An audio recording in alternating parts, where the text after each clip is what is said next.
So that was the gate I went through to climb up, and this is kind of a little more softer wood trail.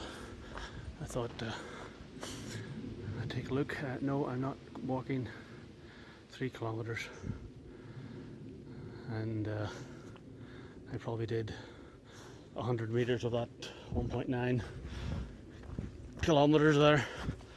But if it's the rest of it's like what I went through, no thanks.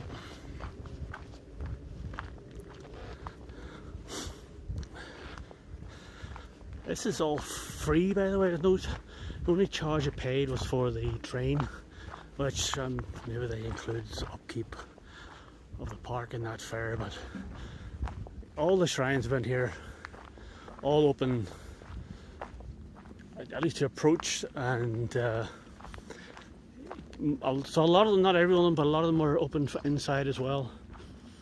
But inside they tend to say no filming, no eating, I should probably expect. So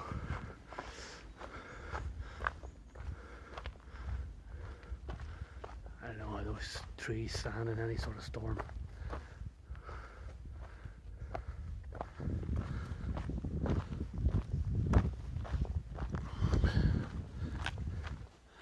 It's back where I came from.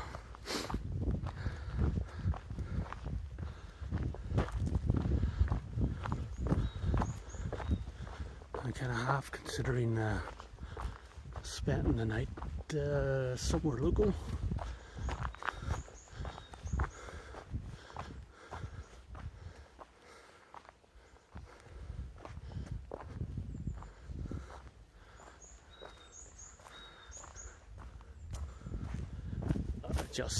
This has got to be worth spending a whole weekend away at, to get a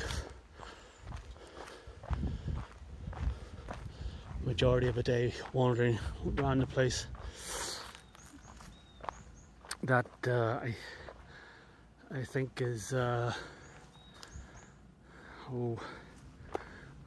AC Hera,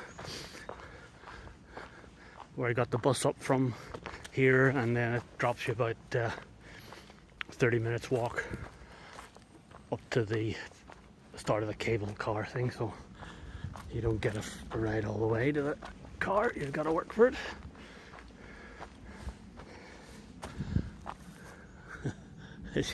It's just so fantastic.